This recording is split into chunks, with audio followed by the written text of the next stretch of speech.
Herkese merhabalar. Kanalıma ve mutfağıma hoş geldiniz.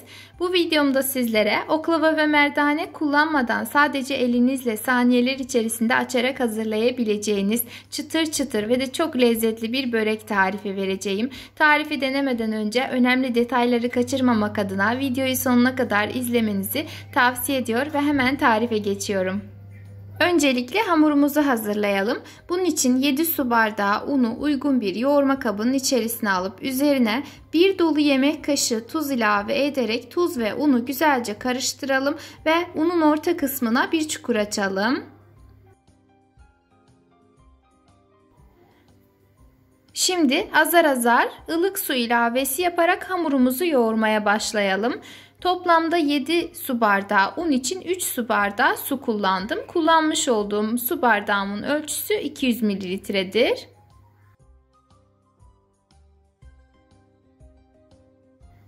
Hamuru toparladıktan sonra tezgaha alalım ve tekrardan yoğurmaya devam edelim. Tezgaha almadan önce altına birazcık un serpiştirelim ama hamuru tamamen una doyurup kas katı bir hamur yoğurmayalım. Hamurumuz ne kadar yumuşak olur ve ne kadar güzel yoğrulursa açması da bir o kadar kolay olur. Ortalama 5-6 dakika kadar yoğurduktan sonra şöyle bir hamur kartı yardımıyla hamuru parçalara bölelim ki beze yaparken bizler için kolaylık olsun.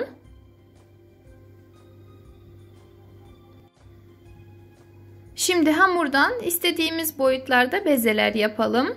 Ben toplamda 16 adet beze yaptım. İsterseniz daha büyük bezeler yapabilir veya ilk defa yapacak iseniz daha küçük yaparak açmasını daha da kolaylaştırabilirsiniz.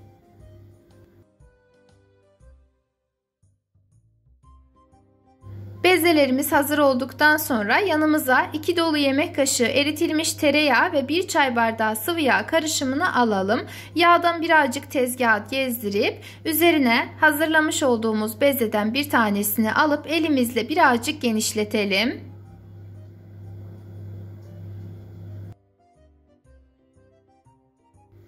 Hamuru yeteri kadar genişlettikten sonra yanımıza bir borcam veya derin bir kase alalım. İçerisine birazcık yağ gezdirip üzerine açmış olduğumuz hamuru koyalım ve geriye kalan hamurları da aynı şekilde açalım.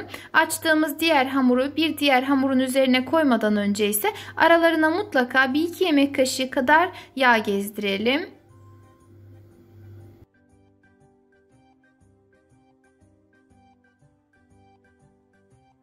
Tamamını açıp üst üste koyduktan sonra en üst katlarını da güzelce yağlayalım ki kurumasınlar. Daha sonra ise üzerini bir poşet veya streçle güzelce kapatıp bu şekilde en az yarım saat kadar dinlenmeye alalım. Hamurumuz dinlenirken biz ise geçelim iç harcımızı hazırlamaya. Bunun için bir adet büyük boy kuru soğanı ince olacak şekilde doğrayalım.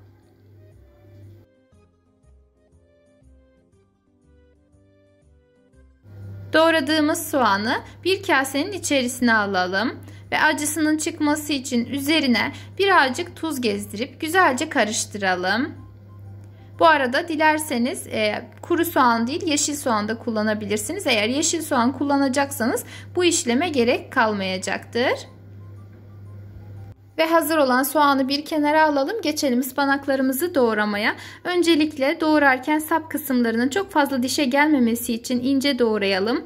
Geriye kalan yaprak kısmını ise gelişi güzel bir şekilde doğrayabilirsiniz. Doğramadan önce her defasında söylediğim gibi mutlaka çok güzel bir şekilde yıkanmalı ve en az yarım saat kadar sirkeli suda bekletilmelidir. Tamamını doğradıktan sonra genişçe bir leğenin içerisine alıp üzerine 300 gram kadar sevdiğimiz herhangi bir peyniri ekleyelim.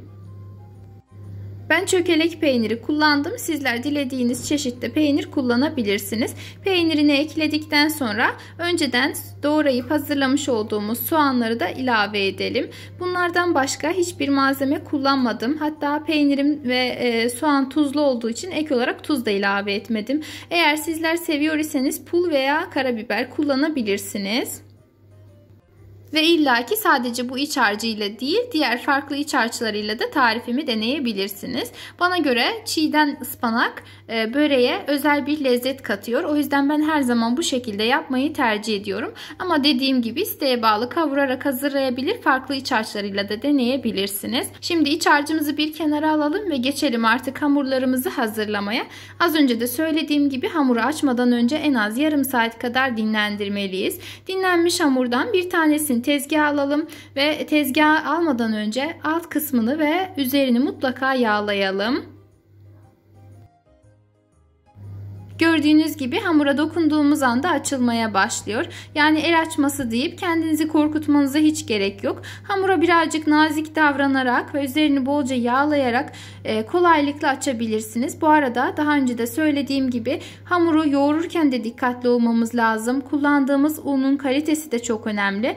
Lakin bu tarifte, yani boşnak böreği tarifimdeki gibi süper lüks marka un kullanmadım. Sıradan herhangi bir market ununu kullandım. Yine de gördüğünüz gibi kesinlikle yırtılma olmadı ve kolaylıkla açılabiliyor. Ve hamuru açabildiğimiz kadar açtıktan sonra başta 4 parmak aralık bırakarak 4 parmak genişliğinde de içliğimizi gezdirelim. Daha sonra ise baş tarafında bırakmış olduğumuz boşluğu üzerine doğru katlayalım ve hamurumuzu çok hırpalamadan yavaşça içe doğru katlayarak rulo haline getirelim.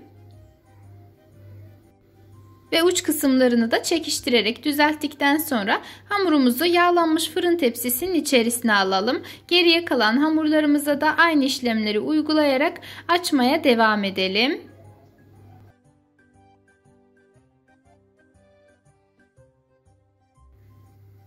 Bu arada hamuru açarken altından tutup çekiştirelim ki orta kısımları kalın kalmasın. Tarifimi buraya kadar izleyen çok değerli izleyicilerim, beni her nereden takip ediyor iseniz bulunduğunuz ili, ilçeyi veya ülkeyi yorum kısmında belirtirseniz çok sevinirim. Herhangi bir sorunuz, görüşünüz, öneriniz var ise onları da yazabilirsiniz. Her zaman olduğu gibi yorumları titizlikle kontrol edip cevaplayacağım.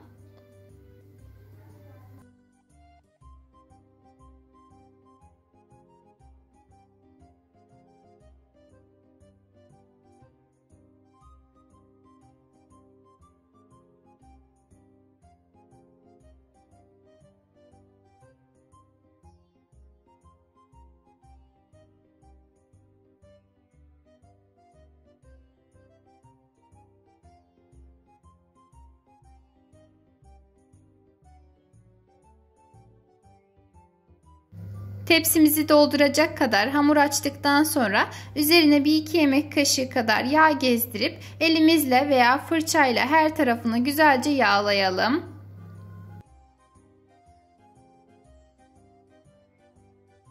Ve hazır olan böreğimizi önceden ısıtılmış 170 derece fırında altı ve üzeri güzelce kızarıncaya kadar pişirelim. Ortalama pişme süresi 45-60 dakikadır. Bu süre fırından fırına değişebilmektedir.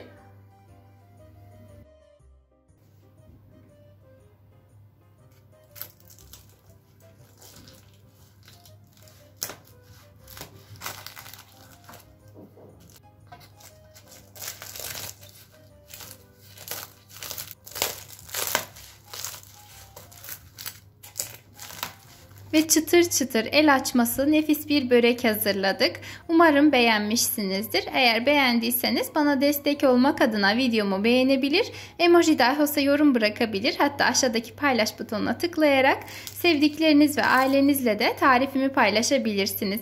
Yepyeni videolu tariflerimden haberdar olmak için kanalıma ücretsiz bir şekilde abone olarak bildirim zilini tüm olacak şekilde etkinleştirmeyi unutmayın. Kendinize çok iyi bakın. Allah'a emanet olun.